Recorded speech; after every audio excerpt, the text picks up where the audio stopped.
Vamos testar aqui. Bom o som aí com esse microfone. Tá bom? Tá legal? Eu me chamo André Schwindt, como a colega falou, Bruna, né? Isso. E estou bem feliz de estar aqui, de rever algumas pessoas. Professor Felipe Cherchareto, falei certo? O meu sobrenome também sempre tem complicação de falar. Desde pequenininho é assim, né? E realmente é um pouco difícil, como a Bruna foi me definir, porque realmente a minha jornada, eu me considero como um peregrino. Minha formação primeira é teologia, depois eu fiz uma pós em psicopedagogia, empreendedorismo social em Curitiba, sou terapeuta psicanalista com formação e recentemente também concluí uma outra formação sistêmica com a abordagem da constelação familiar sistêmica. E também sou articulador de projetos de uma ONG ligada à Petrobras. Então, também, recentemente, estou trabalhando como consultor de investimentos em criptomoedas. Então, imagina, é bastante coisa que o homem faz, né? Mas eu quero colaborar com vocês nessa noite com algo que tem sido muito mais do que um recorte-cole, é algo vivencial, algo que eu tive uma imensa oportunidade de fazer uma formação com uma pessoa muito especial. Talvez você já tenha ouvido falar da Carolina Nalon. Ela é uma pessoa muito especial nesse quesito comunicação não violenta. Tive uma oportunidade em 2018 de ficar 4 dias num sítio lá em São Francisco Xavier, São Paulo, e esse período foi transformador para mim, e eu descobri que essa mensagem eu iria carregar para onde eu fosse, para minha vida, minha casa, minha família, os ambientes sistêmicos que a gente frequenta, trabalho, empresa e aonde for. Comunicação não violenta. Alguém aqui já ouviu falar sobre comunicação não violenta ou CNV? Comunicação não violenta ou CNV? Não? Pouquíssimas pessoas. Uau! Cara, é raro eu falar sobre comunicação não violenta, Bianca, e as pessoas não terem... Muito legal. Estou bem feliz de estar compartilhando isso com vocês aqui. E eu quero falar disso no âmbito de trabalho. Tive recentemente fazendo uma consultoria com a Brastec, com a MMX Transporte, sobre esse assunto no ambiente sistêmico da empresa. Essa aqui é a minha família. Na verdade, de tudo que eu faço, meu maior empreendimento, na verdade, é a minha família, a minha esposa, a minha filha Paola e nosso filhinho Noah. Esse é o meu maior empreendimento. Segundo a Forbes, queridos, é considerado uma das soft skills, né? São habilidades de desenvolvimento pessoal. A comunicação eficaz, ela está em primeiro lugar. E assim, tem outras nuances com relação a essas soft skills, mas foi pontuado apenas essas 6, e eu grifei aqui comunicação eficaz e empatia, porque são essas duas coisas que têm conexão com relação à comunicação não violenta, e eu vou colaborar com vocês hoje. E o que é CNV? Comunicação não violenta. Segundo o Dr. Marshall Rosenberg, um psicólogo social muito reconhecido nos Estados Unidos, considerado o melhor mediador de conflitos, faleceu em 2015 e teve uma experiência vasta de pesquisa, teve uma experiência na Índia, por ele ser judeu, sofreu muito bullying, e foi quando, desde a infância, ele já definiu que ele iria estudar psicologia e iria se especializar. Ele sempre quis entender por que as pessoas brigam, por que as pessoas são violentas. E isso, desde pequeno, ele foi desenvolvendo isso nele. Ele teve uma experiência muito rica na Índia por mais de 10 anos, e através da filosofia chamada Ahimsa, que é a filosofia de Gandhi, que significa não violência, foi quando ele cunhou o primeiro TCC dele, concluindo a graduação, pós-graduação, mestrado e doutorado, tudo no segmento de resolução de conflitos. O Dr. Marshall, ele foi considerado o melhor mediador de conflitos dos Estados Unidos. Inclusive, o instituto que ele criou, até hoje, tem N participações em conflitos até mesmo internacionais.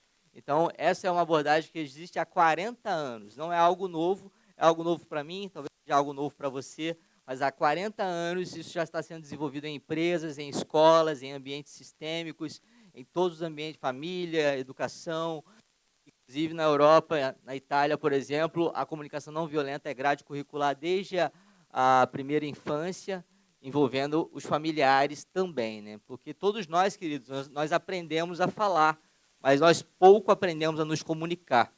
E aí, só mais à frente, já crescidos, que a gente vai procurar nos desenvolver no quesito comunicação. Uma frase que ele disse que o ambiente corporativo, com certeza, é um dos ambientes mais violentos nas relações interpessoais. Interessante isso, né?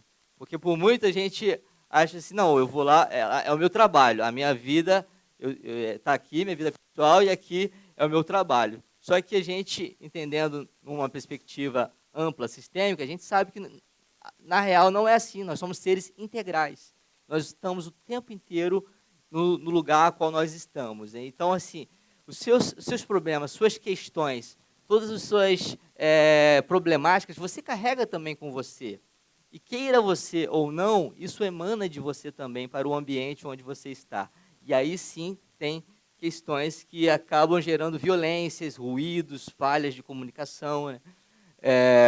Segundo também pesquisa do PMI, 76% entre 300 empresas pesquisadas, uma pesquisa de 2015 que eu tive acesso na internet, diz que 76% dessas empresas pontuaram que o problema principal das empresas era comunicação, e ruídos de comunicação em todos os setores. Né?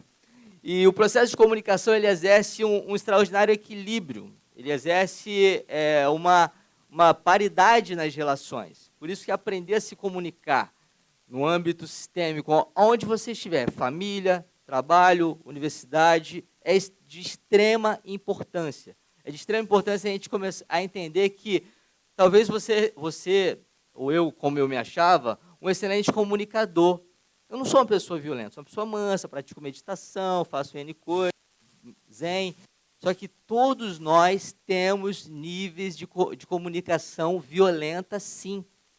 Todos nós temos.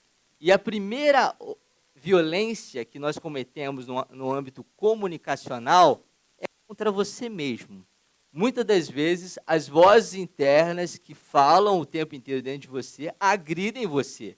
E por agredir você, obviamente, acaba muitas das vezes resvalando em quem também está perto de você. A comunicação não violenta é uma comunicação que conecta a alma das pessoas. É uma linguagem, é uma forma de aprender a se comunicar. E ela tem umas etapas que não são como regras, mas sim como desenvolvimento, que nós vamos compartilhar. Né? Essas são as 4 etapas simples, porém extremamente difíceis de lidar no dia a dia. Ainda mais quando há conflitos reais, problemas, quando você está na cara do problema que você está sendo afetado. A primeira etapa fala de observar. Observar o momento dos conflitos apenas como um observador alheio àquele conflito, como alguém que está numa outra perspectiva. Por isso o Dr. Marshall usou sempre uma figura para simbolizar a comunicação não violenta, como a girafa. Ele gostava muito da girafa, por quê? A girafa, considerada um mamífero de maior coração, ela tem o maior coração existente, e ela é, pelo seu pescoço mais alto, e ele fazia essa analogia, né, brincando que, por ter um mau coração, ela tinha uma capacidade de expandir mais amor, empatia e de olhar sobre uma outra perspectiva. Então, no momento da crise, observar, sem avaliar, sem julgar, é extremamente difícil. Mas quando a gente começa a exercer a musculatura da comunicação não violenta, em primeiro lugar, o primeiro ambiente sistêmico da minha vida que foi mudado foi a minha casa. Minha esposa e minha filha não puderam vir hoje, mas o primeiro ambiente da minha vida que foi mudado foi a minha casa, porque eu comecei a me identificar no espírito da alma que eu era uma pessoa violenta, mesmo muitas das vezes não querendo, com a minha filha. E aí eu comecei a perceber que no trânsito, eu comecei a perceber. Isso, a partir que eu tive acesso aos livros primeiro do Dr. Márcio, depois eu fui fazer uma imersão em comunicação não violenta, fiz uma outra especialização também de mais 3 dias. Isso foi transformando a minha vida de um modo a que algumas pessoas foram falando assim, André, você precisa expandir isso. Porque isso é aprendido, é um desenvolvimento, é uma musculatura. Você vai se robustecendo no sentido de se tornar mais forte e consciente dos seus processos internos de comunicação, que você está o tempo inteiro transferindo para o outro. A segunda etapa fala de sentimentos, de perceber os seus sentimentos, de fazer uma leitura dos seus sentimentos quando uma pessoa te agride e aquilo afeta você deliberadamente. Nós não aprendemos a nos comunicar com uma linguagem emocional, porque desde a infância a gente não teve esse acesso. Nosso papai, nossa mamãe, a escola que a gente frequentou, nós não aprendemos a lidar com nossas emoções. Hoje, claro, está sendo mais difundido, educação socioemocional, inteligência emocional, hoje já tem muito mais acesso sobre essas coisas, mas na nossa etapa, experiência minha, talvez alguém tenha tido uma experiência diferente, mas tive acesso a essas coisas. Então, tomar consciência dos seus sentimentos no momento da crise é extremamente importante, porque todo ser é um ser de direitos e os seus sentimentos merecem ser olhados com todo respeito. E o primeiro olhar para o seu sentimento tem que ser você. Assim como também você tem necessidades. Todos os seres humanos têm necessidades universais. Como diz o triângulo de Maslow, triângulo de necessidade de Maslow, nós temos necessidades fisiológicas, nós temos necessidades universais, nós temos necessidades de reconhecimento, nós temos N necessidades diferentes. E todas as necessidades, elas precisam ser supridas. O Dr. Marshall tem uma frase clássica, e é uma frase realmente real no que tange aos relacionamentos, que todo ato de violência é uma expressão trágica de uma necessidade não atendida. Todo ato de violência é uma expressão trágica de uma necessidade não atendida. Você realmente ou pratica ou sofre violência porque alguma necessidade do outro ou sua não está sendo atendida. O coração, eu quero falar do coração, o maior campo eletromagnético existente comprovadamente pela neurociência. Há praticamente 10 a 15 anos já está sendo provado. A energia que emana do teu coração atinge um campo eletromagnético de até 3 metros de diâmetro. Será que é real quando a gente sente que a gente está num ambiente em que as pessoas estão... Pô, tem gente carregada aqui, tem gente negativa. Real isso. Inclusive a neurociência já está comprovando isso, porque existe um campo, além de um campo morfogenético, existe um campo também de magnetismo, a qual você está atraindo ou repelindo o tempo inteiro. Isso é uma parada que aconteceu na prática comigo no mercado extra. Um casal brigando na minha frente, e eles estavam com que eu percebi, e aí eu estava com... aliás, eu estava na frente deles e eu estava com um carrinho maior. E eu percebi, eles estavam com uma cestinha. E eu percebi que eles estavam numa pressa. Eu simplesmente fiz assim. Com licença, vocês poderiam passar na minha frente, que eu estou percebendo que vocês estão com pressa e tal. E assim, não, você está com um carrinho muito maior do que o meu. Eu falei, não, é uma honra para mim poder servir para que vocês possam ir. O ambiente, na hora, parou. Aquela crise cessou. Porque eu estava tão bem comigo mesmo, aquilo ali não estava afetando em nada meu coração. Uma atitude de empatia, simplesmente, pode passar. Isso curou aquele ambiente. Porque estava incomodando outras pessoas. Eu estava tranquilo, mas estava incomodando, né? Porque é chato, né? Pronto. Tá legal agora? E assim, essa questão é muito real. Eu tenho estudado bastante sobre isso. Isso tem me feito perceber muitas coisas, até mesmo questões que a gente não percebe apenas com nossos olhos ou com nossos ouvidos. Quando você começa a ter um olhar mais para dentro de si mesmo, além de se conhecer, você também passa a conhecer o outro melhor, a sentir melhor, a perceber o outro com uma perspectiva melhor, a respeitar o outro. E Alguém já viu uma imagem dessa aqui? É desse jeito que muitos dos nossos corações estão emaranhados. E os emaranhados da vida são aqueles pela qual vem desde a sua gestação. Porque na terceira semana de gestação, o seu coraçãozinho começa a ser formado. E aí o que acontece? Aí que começa as questões a emaranhar dentro de você. E aí você carrega isso até agora. Na terceira semana, o coração se forma antes do cérebro, tá bom? Não sei se vocês todos sabem disso, mas o coraçãozinho começa a ser formado antes do cérebro. E o coraçãozinho já começa a receber. Ah, outra coisa muito importante, comprovado também pela neurociência. Tá um caro amigo Ed aqui, querido, e eu falando de neurociência, e tem um especialista muito maior aqui diante de nós. O coraçãozinho, queridos, tem neurônios do coração já comprovados, aproximadamente 40 mil neurônios do coração. E esses 40 mil neurônios do coração, eles começam a ser desenvolvidos na terceira semana. E aí que que se desenvolve antes do cérebro.